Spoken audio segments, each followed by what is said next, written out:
এটা একটি ফেনী গরুর খামারের দৃশ্য, যেটা নাকি বর্ডার এরিয়াতে। তো আজকে হচ্ছে পানিগুলো নামলো, দেখেন চারপাশে হচ্ছে কাদা আর কাদা। এত খারাপ অবস্থা। যারা কৃষি ব্যবসা করে, যেমন আপনার এই যে গো খামার যাদের আছে, তারা একদমই ধ্বংস হয়ে গেছে। এই গরুগুলো ভেসেছিল পানিতে, রশিগুলো খুলে দেওয়া হয়েছে, পানিতে ভেসেছিল, এমন একটা পজিশনে চলে গেছিলো।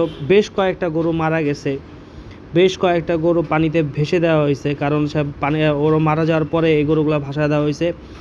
গতকালকে রাত্রে আবার এগুলোতে দেখা গেছে যে নতুন কিছু রোগ ধরা পড়ছে। তো জানি না এদের মেডিকেলের কী অবস্থা হবে বা খাদ্যের ব্যবস্থা কী হবে। অনেক খারাপ একটা অবস্থা। যারা গরুর ব্যবসা করতেন বা যাদের গরুর খামার আছে, তারা একদমই ধ্বংস হয়ে গেছে। আর এই এরিয়াতে কোনো ত্রাণ বলতে আসেই নাই, কারণ এটা বর্ডার এরিয়াতে প্রচুর পানি থাকার কারণে কেউই আসতে পারে নাই।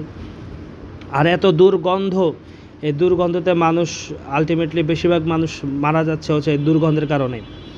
পশু পাখিগুলো রোগ বালে হচ্ছে শুধুমাত্র এই দুর্গন্ধর কারণে। আর জানি না এটা কতদিন থাকবে। তো সবাই ফেনীবাসীর জন্য দোয়া করবেন। আমি নিজেও অনেক হতবাক। আমার দ্বারা যতটুকু সহযোগিতা করা সম্ভব ছিল ততটুকু করছি। আর এইখানে ত্রাণ দেয় শুধুমাত্র কুমিল্লা, ফেনী, একদম গ্রাম অঞ্চলের যে ভিতরে বর্ডার এরিয়াতে, তারা ত্রাণ অনেকে আশা পায় নাই।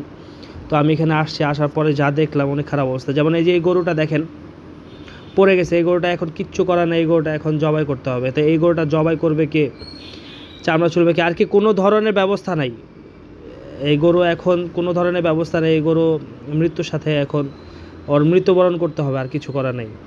এখানে বেশ কয়েকটা ছাগল ছিল, এখানে ছাগল ভরা ছিল, সে ছাগল নাই, সে ছাগল একদম নাই। এই কয়টা আছে, তা ওইগুলো পানিতে ভাসা ছিল, কোনো রকমে যান আর কি বাঁচাইছে এই কয়টা ছাগল।